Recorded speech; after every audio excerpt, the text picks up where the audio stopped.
Welcome to Paddling Adventures Radio. I'm Sean Rowley, and with me is Derek Specht. Hello. How's it going, Derek? Fantastic. We should turn this around someday and have you intro it.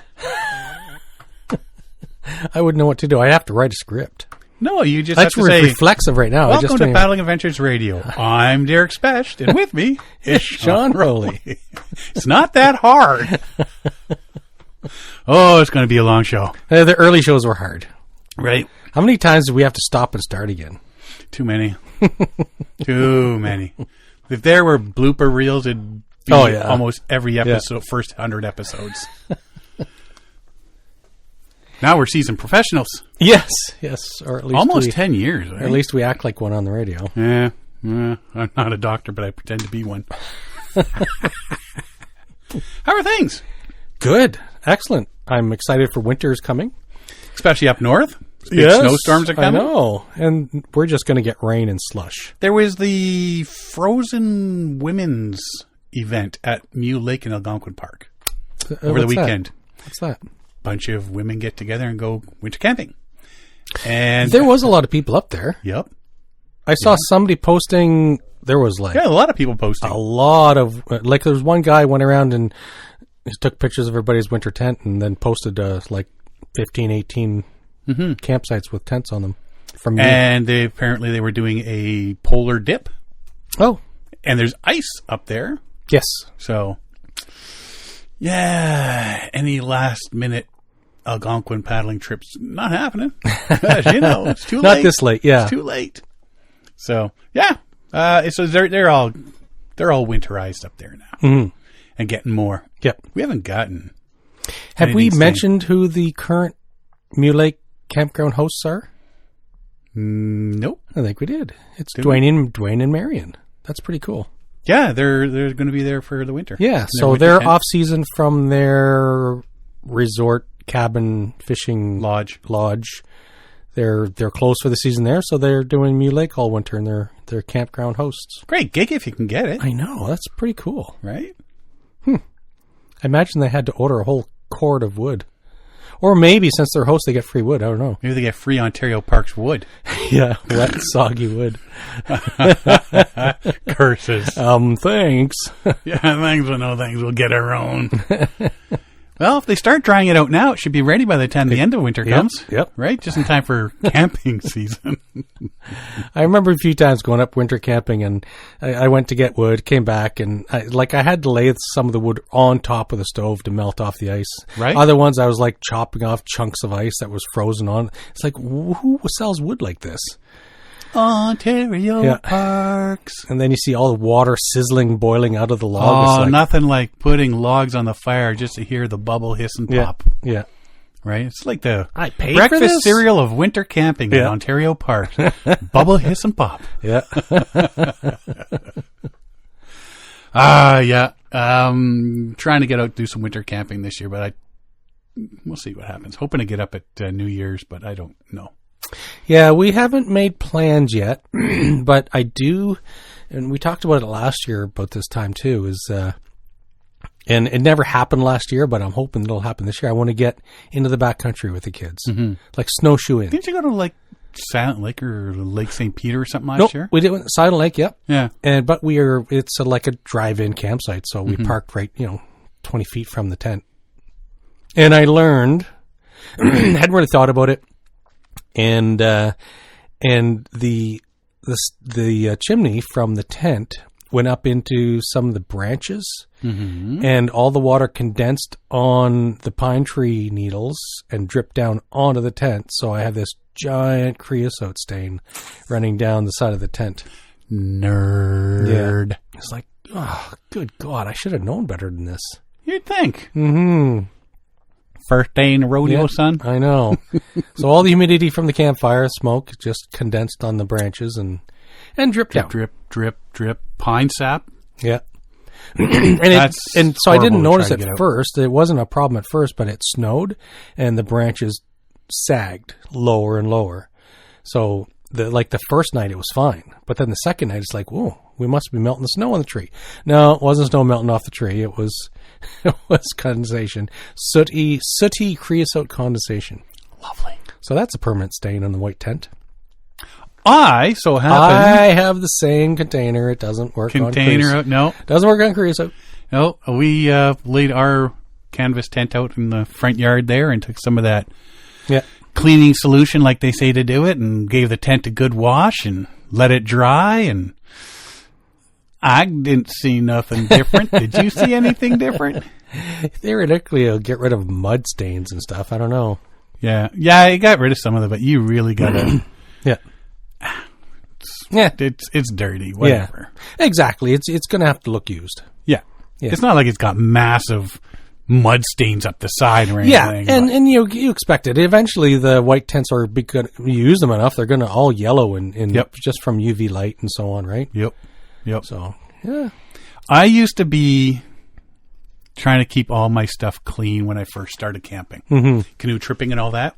Let's keep it pristine. Let's make sure we wash everything. It's a lot of effort. It didn't take long before you're just like, nope, okay, you got to wash certain, like your filters and stuff like that. The rest of it, into the old bin it goes. I don't wash camp chairs. I don't wash tents. I don't think I've ever washed a camp chair.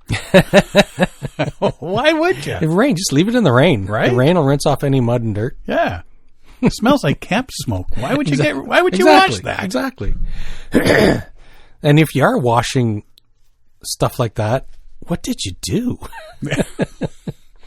Maybe you spilled food on it? Yeah, maybe. That's the only reason I would get rid of the smell of food. Yeah. You know, but I never thought of that. I don't think I've ever dropped food. It's usually on the ground in front of me that I'm dropping. And you can scoop that up and put it in the fire. Right? Unless you believe in the 30-second rule. Not in dirt. Do you know why I don't get sick very often? Because you eat dirt? Because I eat dirt. If more people ate dirt, they would have better immunity systems. And parasites. Which your body, with those new immunities, would kill off. Eat dirt, my friends. I don't always eat food, but when I do, sometimes there's dirt on it. There's dirt in it. Yeah. No, we used to, Trace and I used to get in fights because her being a nurse. Yeah. Everything's got to be cleanliness. Oh, yeah. And then we go camping and, here, kids, you want something to eat? Sure. And wash their hands. They're camping. No. Yeah. Here's a cookie. Eat it before your mother sees. Don't wash your hands. If I catch you washing your hands, you're in trouble. Yeah, I think that's part of the problem is everything's so cleanliness oriented these days. There's reasonableness, and then there's unreasonableness. You don't want to be little Billy eating the cat turd out of the sandbox, but I dropped my apple in Thunderbox. Somebody dig it out for me. Right? Yeah. There's lines. Yeah. There's limits. Yeah. If I drop a cookie on the ground, I'm picking it up and eating it. It's a perfectly good Oreo cookie, but it fell on the ground, into the fire it goes. If it's dry ground or leaves, I would eat it. Yeah, I might go a bit farther. But if it's raining and muddy, wipe it on your pants. That's why you invented pants. Good Lord, man. Yeah. You just blow off the spiders and you blow off the dirt and you're good to go. It's like fresh out of the box.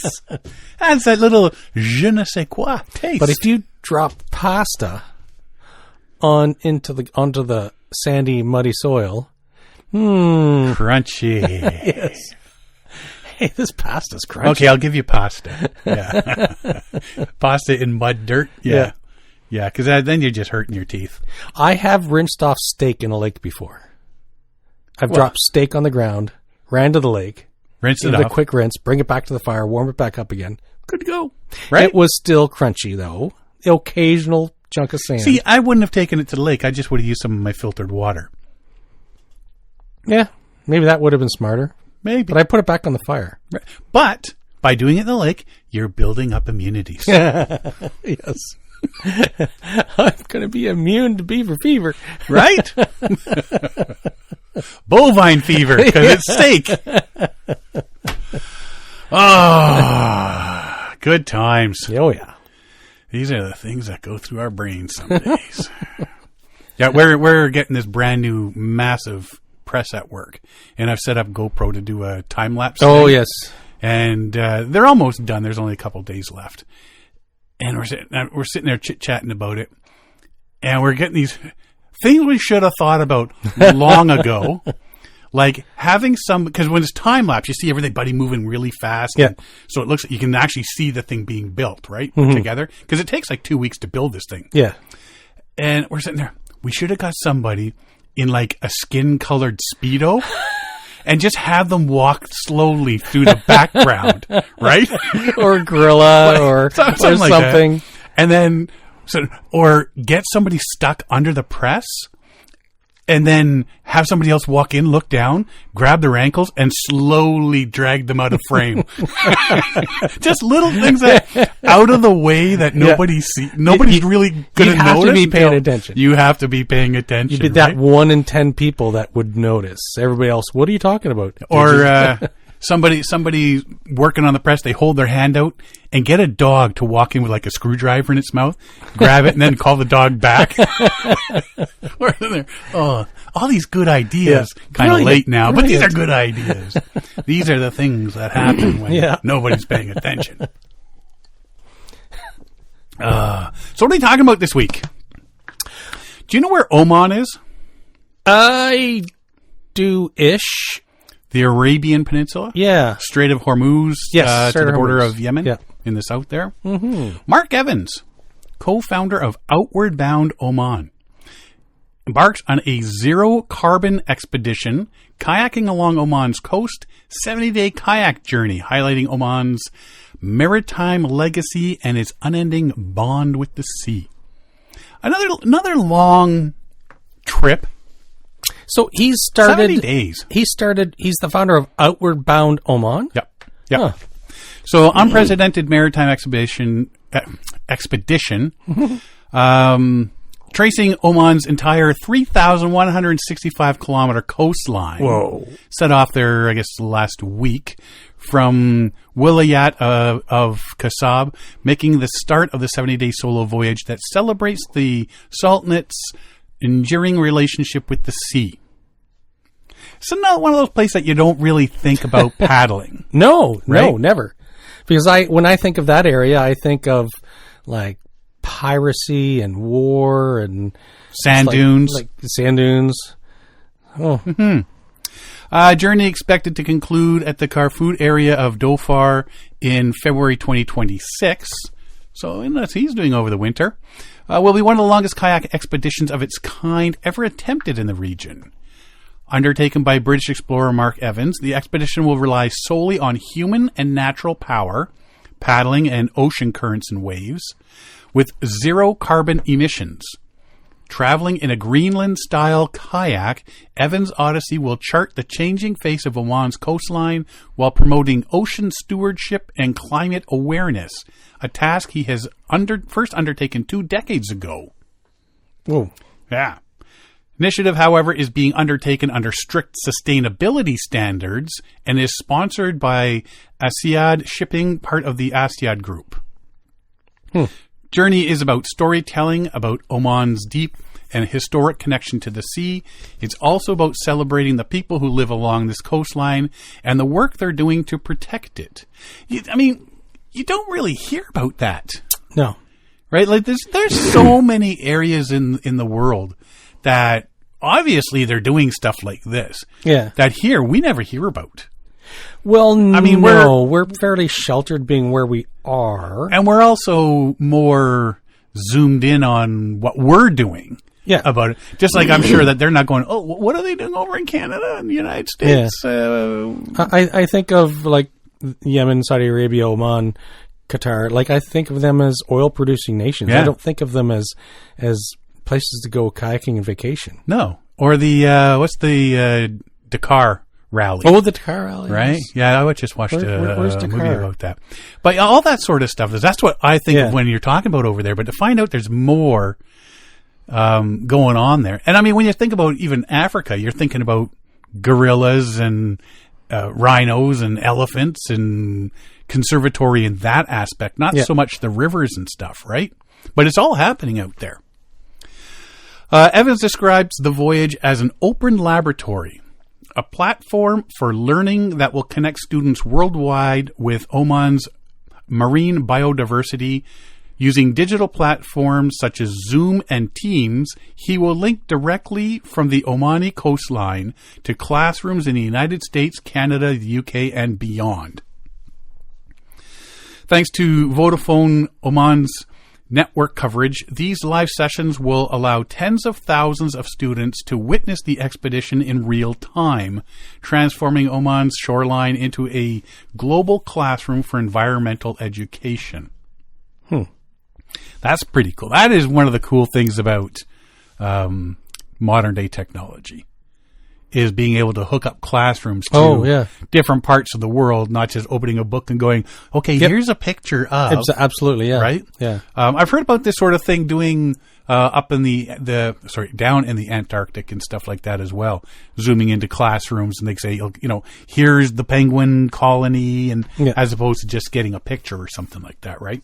Or seeing a video that could be months old sort of deal. So the technology, there's definitely upsides to technology. Each day will begin before dawn. He'll be up at 4:30 a.m. on the water before sunrise, paddling 6 to 8 hours depending on conditions, covering around 25 to 40 kilometers daily. It's a good day. Small support team will follow by land to manage logistics, communications, and safety, while also collecting scientific data from the waters along the route. 2 kayaks will accompany the expedition. One is a backup, and another available for guests who may want to join him for short sessions. Well, interesting. So if you're over there, I guess you connect them and say, hey, I'd like to paddle for a few hours or a day or something like that. That'd be kind of cool. There's always comfort in knowing that Omani fishermen are never far away if we need help, he says with a smile. The idea for the journey was sparked by World Maritime Day, observed September 25th under the theme, Our Ocean, Our Obligation, Our Opportunity. Time seemed perfect. Next year's COP in Nairobi will focus entirely on oceans, and with David Attenborough releasing his new film on the same theme, it will feel like the world's attention was turning to the sea, and I wanted Oman to be part of that conversation. A tribute to Oman's maritime spirit. There's a lot happening with the ocean next year, apparently. For Evans, Oman's coastline is not just a route, it's a living story. You move from the dramatic mountains of Musadam to the sandy Betna coast, then to Muscat's rocky shores, onwards to the desert coasts of Sharikia and Dhofar. Each stretch has its own character, its own heroes and communities working to preserve the ocean. As he traces the length of the Sultanate's coast over the coming weeks, Evans' journey promises to be both a test of endurance and a heartfelt tribute to Oman's centuries-old bond with the sea. He has lived and worked in Arabia for over 25 years and is currently based in Bewley, Scotland.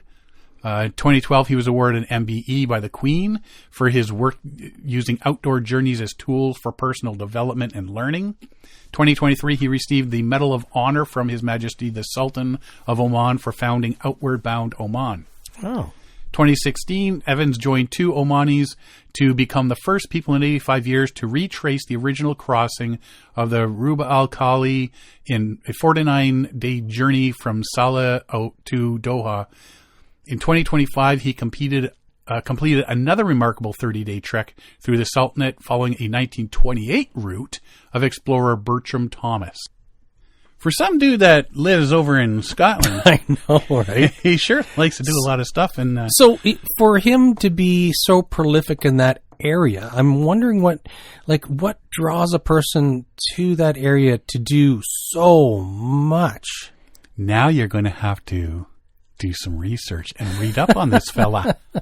Just to get your... See, there's your reading for the week. It's really impressive. That's your reading for the week. Mm-hmm. I want an essay on Mark Evans on my desk by next Monday. Homework? I'm way too old for homework. I'm too old for that. Yeah, well, hopefully we'll follow along on his his trip here and see how it goes. Well, he's supposed to be done in 2026, so... Yeah, beginning of the year. That'll be kind of cool. Where'd you spend Christmas? Whoa, out in the ocean. Yeah. Yeah, February 2026. Worst places to be. And David Attenborough is still producing film and narration. That's incredible as well. He's 99. Turns 100 next May. Wow. I had to Google it because I didn't believe it. He was still alive. thought David Attenborough was dead. I did. Who else does all that narrating? There's people who mimic there's people that copycat his voice all the time. So maybe he is, and they're just lying, saying that he's still alive. I've seen some off-color narrations by him. He did not do that. Right? There's Snoop Dogg and Kevin Hart. Oh yeah. They were doing stuff. They were doing the Olympic stuff, but I know Snoop Dogg. He was doing some nature ones, and there was this lizard. Have you ever seen the lizard? And he was running through this area. And all the snakes start coming out. Yeah. Absolutely hilarious. That's hilarious. Yeah. Absolutely hilarious. But yeah, if Richard Attenborough ever needs David Attenborough, who's Richard? I have no idea. He's an actor or something, I think. Sure. Anyway, if David ever needs... Richard Attenborough. He's the old white-haired guy on Jurassic Park, isn't he? I'll believe you. Mm-hmm. If he ever needs somebody to help with some narrating of these nature shows, give Snoop Dogg a call. Yeah. Everybody will be watching them. Yeah.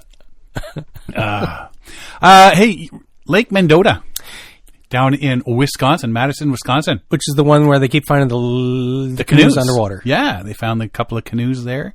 They have identified more than a dozen. More? Yep. More. Yep, more. What are we at now? More. Like 16. Wow. That's a lot in that area. It must be... A what do they call it? Indigenous people apparently left behind a sort of prehistoric parking lot. So is what they're calling it. So it must be. I can't help but wonder about that. Like, what? Not this location, but it makes me wonder how many other locations that we should start looking for where they have other, ancient canoes that are hidden away in the winter's mud, right? Because they would sink them on purpose over winter, so to preserve them. Yep. Wisconsin Historical Society announced that archaeologists have mapped the location of 16 canoes submerged in the lake bed of Lake Mendota in Madison. Tamara Thompson, the state's maritime archaeologist, said the site lies near a network of what once were indigenous trails, suggesting ancient people left the canoes there for anyone to use as they traveled, much like a modern-day e-bike rack. You see the scooters everywhere? Yeah, you just put your credit card on there and scooter away, or a bike or something. It's a parking spot that's been used for millennia over and over, Thompson says. Lake Mendota is a sprawling 15 square mile or 38.8 square kilometer body of water on Madison's west side. Discoveries began in 2021 when archaeologists uncovered the remains of a 1,200-year-old canoe submerged in 24 feet of water. Following year, they found the remains of a 3,000-year-old canoe, 4,500-year-old canoe, and under it, being the key word, a 2,000-year-old canoe. So they're stacked. Mm-hmm. So it was a canoe rack. It was like a canoe rack. Mm-hmm. This alerted researchers that there's probably more to the site than they expected. And they have been doing like side scan sonar and radar. Yeah, and what's the one they did on the ice? Yeah, that's the radar. Ground penetrating radar over the ice. Yeah, there was a word for it though. LiDAR? LiDAR, that's it. LiDAR. Working with Cecil Schroeder, a UW-Madison professor who specializes in Native American cultures, and preservation officers from the Ho-Chunk Nation and the Bad River Band of Lake Superior, Chippewa, Thompson has now located the remains of 12 additional canoes. Wow. Radiocarbon dating shows the eldest of the 16 canoes dates back 5,200 years ago, making it the third oldest canoe discovered in eastern North America. The third oldest. It's not even the oldest at 5,200 years. The two oldest were found in Florida? Yep. The oldest of them dating back 7,000 years. Whoa. Now, Wisconsin experienced a drought beginning about 7,500 years ago, lasted to about 1000 BC. The lake in the area where the canoes were found is probably only 4 feet deep over that period. So it was pretty shallow back then, making it a good place for disembark and for foot travel. Canoes were likely shared among community members, stored at designated points, like the Lake Mendota site. So yeah, you could load up somewhere, paddle there, and then you all ended up at the same spot. Yeah. So all the canoes ended up there, and anybody going back knew that they could get a boat there and travel back, and that the canoes would be on the other end of the lake or whatever at another specified spot. So sorry, I'm having a vision. So slapping their credit card in Temagami and stuff, when you go through some of the off routes where you're hitting a bunch of littler lakes, every portage, start and finish, you see like half a dozen or more of these 12-foot aluminum boats. Ministry boats, we always call them. Ministry boats, or somebody just like, here, I'm going to leave this one here. So instead of portaging them, you just have one in each end. Yep. And you just walk to the other end with your stuff. You don't have to portage. So that's like, this is what they were doing. They knew what they were doing. I'm just saying. Travelers may have been headed to Lake Wingra, a 321-acre lake on Madison's south side. Dr. Amy Roseborough, the state archaeologist, says, and the Madison area is part of the ancestral home of the Ho-Chunk Nation, which views one of the springs that feeds Lake Wingra as a portal to the spirit world. Canoes remind us how long our people have lived in this region and how deeply connected we remain to these waters and lands, Bill Quackenbush, the Ho-Chunk's tribal preservation officer, says. Thompson speculated that if the drought did begin 7,500 years ago, and archaeologists are finding canoes beneath other canoes, they may eventually find a 7,000-year-old canoe in the lake. That could mean indigenous people that predated many of Wisconsin tribes may have used the lake. It's pretty cool seeing this sort of thing that you're always, how many, you think, oh yeah, the peoples that are there now are the earliest to have used it. And now you're finding, well, it's going back a ways now. And we're talking like first hunter-gatherers, I think. I remember reading National Geographic is like 18,000 years ago when the ice bridge crossed over to Russia and from Alaska and stuff like that. So that's a lot of hunter-gatherers in the area. And started spreading out. So, but it's amazing to think that such a long time ago they had the skills and technology to create dugout canoes and stuff. So this is a very old technology. Very old. Thompson spends most of her days uncovering Great Lakes shipwrecks and works on the canoe project only one day a week, but she called that work the most impactful that she's ever done as an archaeologist because she engages with Wisconsin tribes, learns their histories, and tells their stories. I think I've shed more tears over this, she said. Talking with the indigenous people, sometimes I sit here and just get goosebumps. It feels like the work is making a difference. Each one of these canoes gives us another clue to the story. That's amazing. Really, really cool. But then I was following up on all this, and I came across something else here. Bioengineered canoes. Okay. Now, we saw the one story there about some guys made a canoe last year out of mushrooms. He grew a canoe out of mushrooms. There's been a couple people have done this, men and women. They're growing mushroom-shaped canoes and sit on top kayaks, and it's neat to see it. Like they grow it in a form and let the fungi form inside this mold and take the shape of what they want it to. And they can get on and go out in the water and paddle. And fungi I just seen the latest one there. I saw that one there. Well, there's the latest one, which was September of this year. September. And what he did, 26 miles or 42 kilometers off of the south coast of, off near Los Angeles, Catalina Island or something. Pretty neat. That's a long route to be paddling a mushroom. A mushroom. So are you on mushrooms, sir? Technically? Did the Smurfs help you build that? Well, question came up.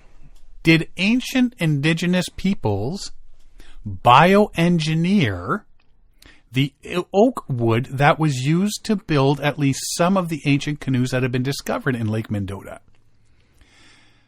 And that's what the researchers are trying to determine as they gain new insights into the canoes that have been discovered at the bottom of the lake over the last 4 years.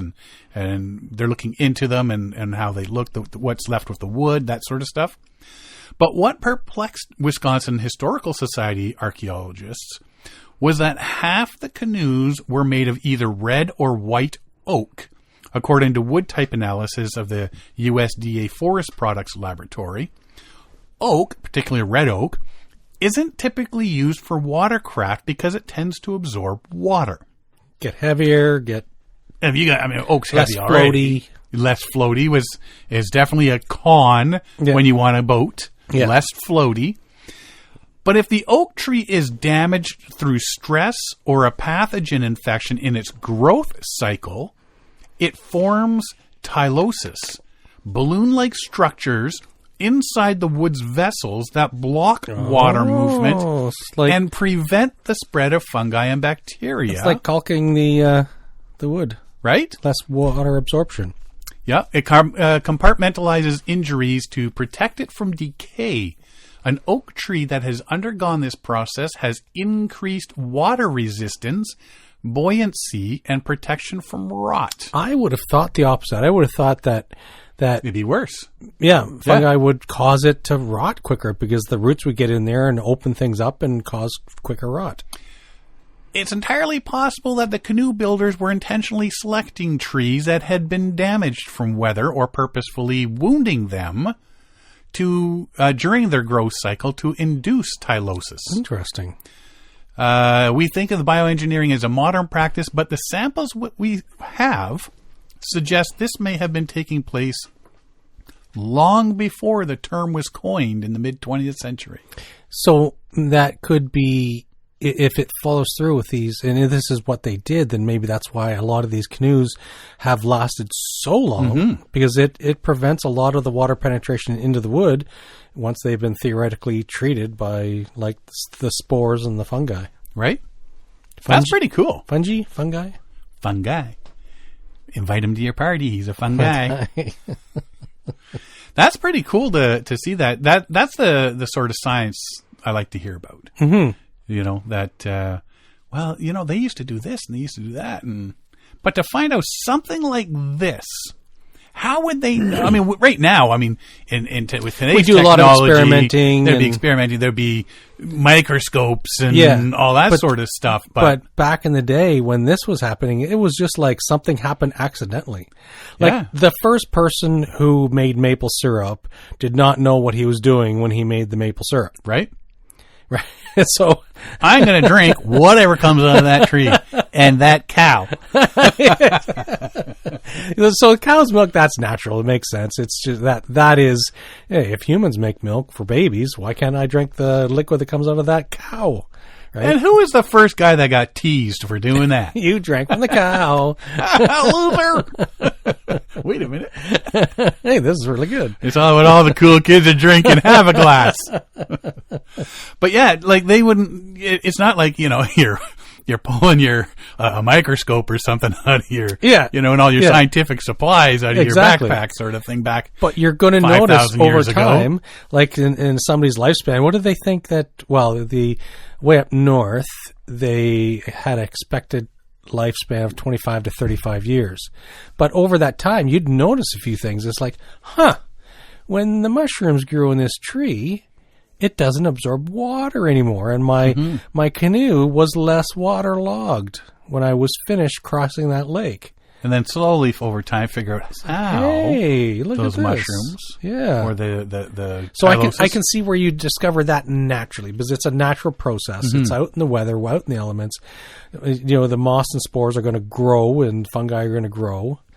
But I'm sure there was their own type of experimentation as well. Well, initially I think it would be incidental, like maple syrup type thing. Yeah. Cool, though. Yes. Be interesting to see where this goes. Yeah. Anyway. Yeah, they're only just cracking the surface. Like, what was this? The first canoe was found in, say, 2020, 2022. What did they say? Yeah. So they're just scratching the surface of this finding, and you know what? I people are going to be looking at low-lying areas where typically people would have hunter-gatherers would have, you know, hunted and gathered. Sorry, I had no direction there, and it just came out. Anyways, they're gonna... Can you believe the hunters and gatherers?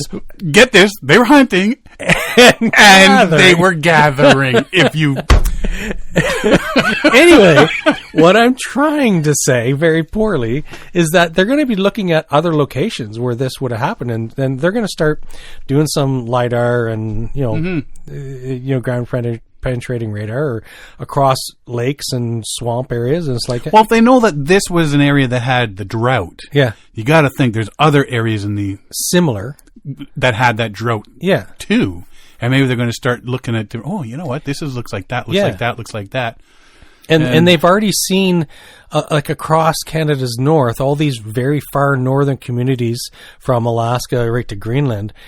Everybody naturally came and built their type of kayak, and you could see where some kayaks had crossovers where, like, people on extensive hunting trips would come into contact with other villages, and so the technology would be shared. Mm-hmm. So maybe the same thing happened here, and so the transfer of knowledge, but also the fact that other areas are going to naturally discover that, you know, this kind of technology exists, that you can build canoes and build kayaks, and because it's natural you're going to need to cross water. It's like, well, you know, how many trips am I going to get out of this how many boat? Centuries are going to float across the lake on a log and realize, you know what, if I hauled this sucker out, right? It's a natural progression. Mm-hmm. So it'll be interesting to see what else they get from this. Very interesting. Another topic I've been following for a while. Did you hear about this? And, well, who was it? Was it... I don't know if it was Alan or Alan sent us a copy of this the other day. Yeah, and I had seen it just the same day he saw it. Oh, yeah, okay. And I was like, what is this? And I don't know, I questioned it at first, but I see they are very experienced at what they're doing. I've been following this for the last couple of months. Nikki Bettis of Virginia and her 7 of her 15 children have traveled the Mississippi River by canoe. You're thinking, well, wait a minute, like, that's a lot of school, and that should be on. True, but she could be homeschooling them. Well, that's what, as you start to read and follow along, and so see the videos. She only brought half the kids, or half the kids paddled, the other half the kids were passengers. The kids go from like 7 years old to 27 years old. Yeah. So the older ones have jobs, and so they can't just quit the jobs and totally do it around. Mm-hmm. So yeah, only 7 of them went with her that aren't. She has 15 children. Yep, that's a lot of children. Make her own hockey team. Yes. Journey began in Minnesota, will end at the Gulf this week, apparently. About 2,300 miles of paddling the river. For nearly 100 days, Bettis, a single mom, and her kids have slept in tents on sandbars and on banks of the river. They've picked up litter left at both boat ramps. Their motto is to leave it better than they found it. They've explored cities along the river, learned about history, science, nature, and adversity. They've seen alligators, met river angels who welcomed the family into their homes on the river, and traded stories around the campfire. Her children range in the age from 27 to 7. Younger children who are homeschooled are 15, twins, 13, 12, 10, 9, and 7. Betty says she hopes the journey down the Mississippi River teaches them perseverance, fortitude, work ethic, and diligence. I want them to live big lives, she says, and honestly, there is so much kindness and people that come out to love and support and want to see us succeed. And I think when that's modeled to them, they will be more inclined to go back out and model the same love and kindness to other people. Which is a lot of the reason why a lot of people get their kids out. That's why I get my kids out in to get them familiar with the outdoors and get them to not just enjoy it, but to learn to protect it. Mm-hmm. Bettis said the family has a lot of safety protocols in place and communicates via radio with tugs and barges to let them know of their presence. They've been in daily communication with the U.S. Coast Guard. This is not something we took lightly at all, she said. I advocate for people to go out and do big things, but I also think you need to put in your fair share of research and all of that. This is the second major journey, and this is the first place I heard of them. Second major journey for the family. In 2023, Bettis and 13 of her children hiked the Appalachian Trail. At day 90 of their journey along the river, the family had to make a tough choice. Follow the main channel past Baton Rouge and New Orleans, sharing the river with large ships, or cut through the Atchafalaya River with its alligators and swamps. They chose the Atchafalaya, which I probably would as well, because it says alligators, doesn't say snakes. Yes, exactly. So, but that's amazing what they're doing. Mm-hmm.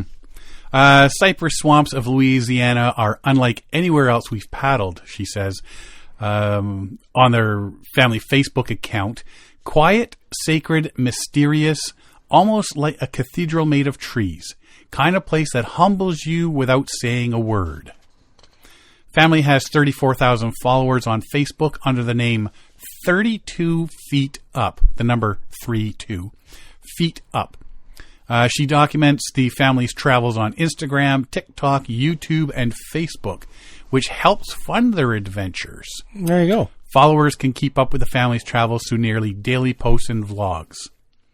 In a recent post, Bettis said the kids found a glass bottle with a root growing straight through the top while canoeing the Atchafalaya. And for Bettis, it felt like a reminder that everything finds a way to keep growing, even through broken things. She began hiking with her kids in the hills of Virginia years ago.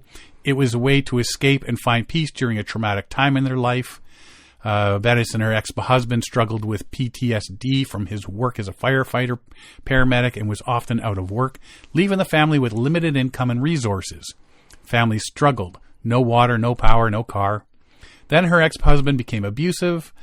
After he was removed from the home, she found herself on her own with 15 kids dependent on her. Bettis, who grew up in a fundamentalist Christian home in Texas, was taught that birth control was a sin and didn't graduate from high school. She now has her GED. It felt very hopeless. But you can't do anything but just pull yourself up by your bootstraps and keep going. After you cry a lot, then you get up and make the best of it. There was power in numbers, she said. The kids and the energy they generate kept her going. When someone had a bad day, there were others there to pick them up and encourage them. She started a business. Her oldest son did too, but owning two small businesses was stressful and high stakes. Then the COVID-19 pandemic hit. You hear that a lot, eh? Yeah. People getting doing these big things and then... Yeah, things just... Amid the chaos and uncertainty, the family kept hiking. It brought healing. And Bettis thought, what if we just went out to hike and didn't have to come home?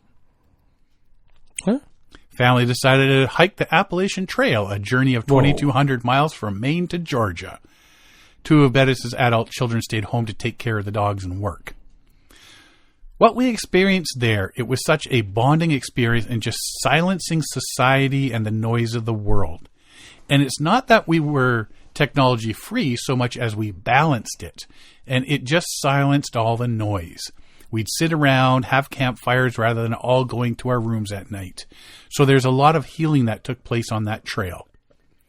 After the trail, a year at home, the family was ready for the next adventure. Bettis researched the Mississippi River and discovered a journey along its path was possible. It's not the death sentence that the world will tell you it is, she says. Family travels the river with 4 canoes. Support vehicle driven by a family friend sometimes meets them at various boat ramps. Vehicle allows the family to take trips to major cities along the route. They have a stay in New Orleans planned. for occasional stays in motels, but the family usually practices stealth camping in an area that is not a dedicated campground, and the family has had enough food, water, and supplies for 3 days packed into the canoes. Hardest part is missing the 8 kids at home. We're all very, very close, tight-knit, and so the 7 youngest are constantly missing the older kids and wanting them. They all stay in touch almost constantly. Betta said it took time to feel a connection with the river, but now as they reach the end of it, it's bittersweet. I've realized that it's just the nature of doing any kind of long-distance trail, because the bonding you have with the kids and getting in tune into your inner self, it just quiets everything. I cannot stress how much it balances life. How many people have we heard do these big, long trips and say the exact same thing? They found some peace, tranquility, the balance in life. And a lot of people, we all get tied up with technology and cell phones and internet and so on, but it sounds like they found something that works to kind of ground them, which is incredible. It works for them. I think a lot of us don't get out there because of the fear involved. Because it took me years to actually pursue a divorce, but you absolutely can do it. Whether you have 1 kid or whether you have 15, it's possible. And for other families looking for adventure, her advice is just to get outside and do it. It's okay not to have all the answers and just improvise, adapt, and overcome, she says. That is our motto. Get out there, just figure it out. And if you make wise decisions while you're out there, you'll eventually end up where you want to go. Very nice. How cool. Could you imagine, though? They're homeschooled, which is a good thing. Mm-hmm. But, so what did you do when you were... Oh, yeah, we hiked the Appalachian Trail. Came home for a year, and then we paddled the Mississippi. Yeah. That is not something you want for school. That what I did on my summer vacation. Exactly.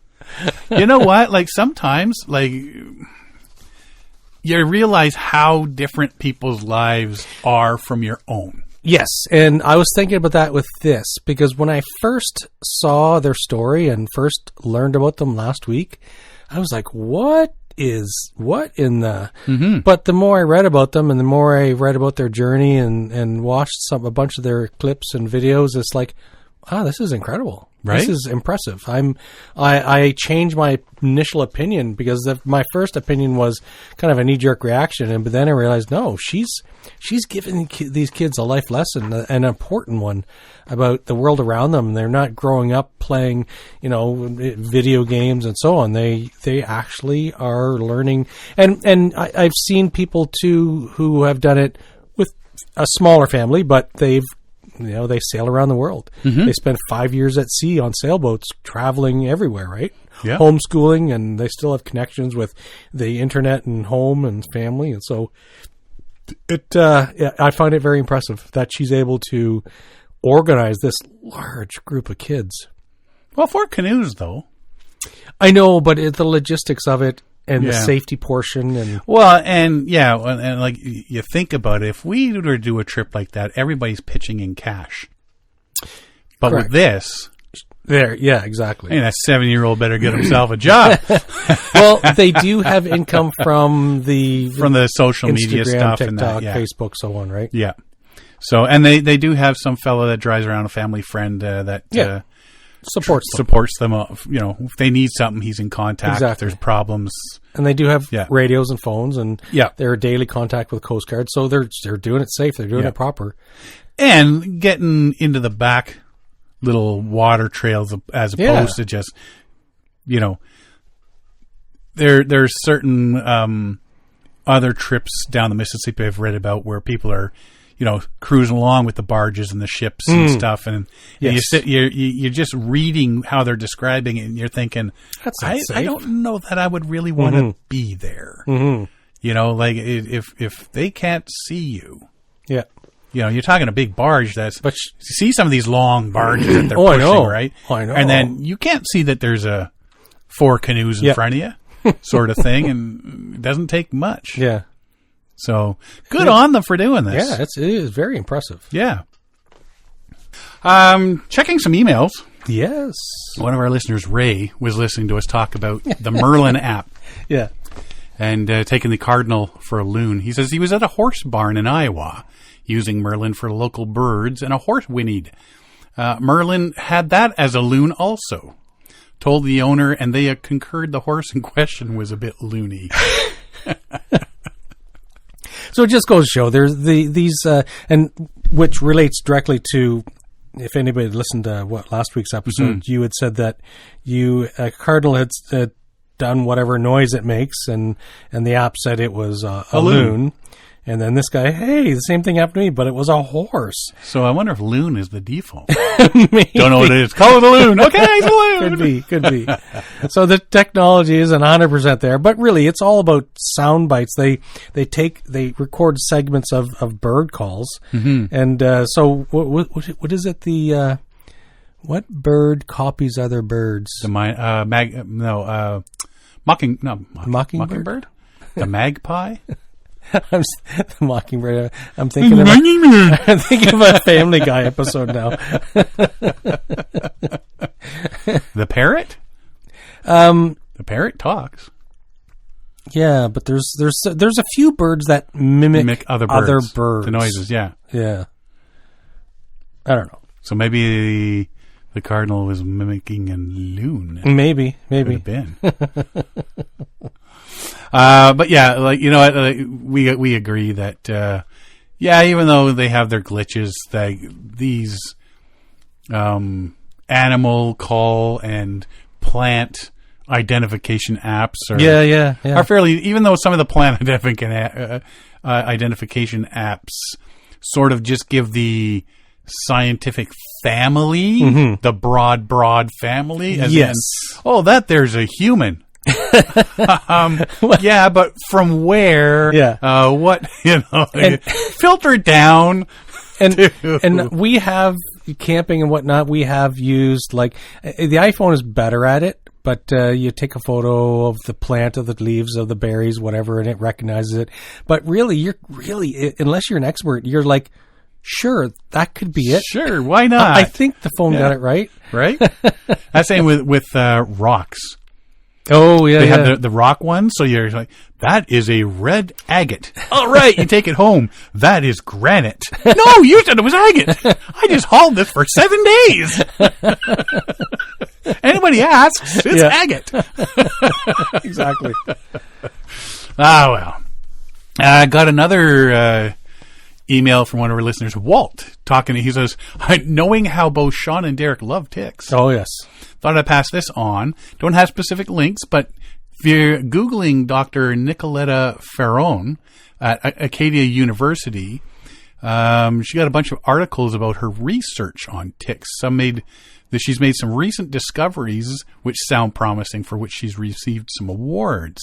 So I'm going to be checking into her and seeing what's up. Yeah. In the meantime, we talked about a tick a few years back. So the Lone Star tick. Yes, the Lone Star tick. In the article that I saw, they called them chiggers because they said it's not really a tick, but it is a tick.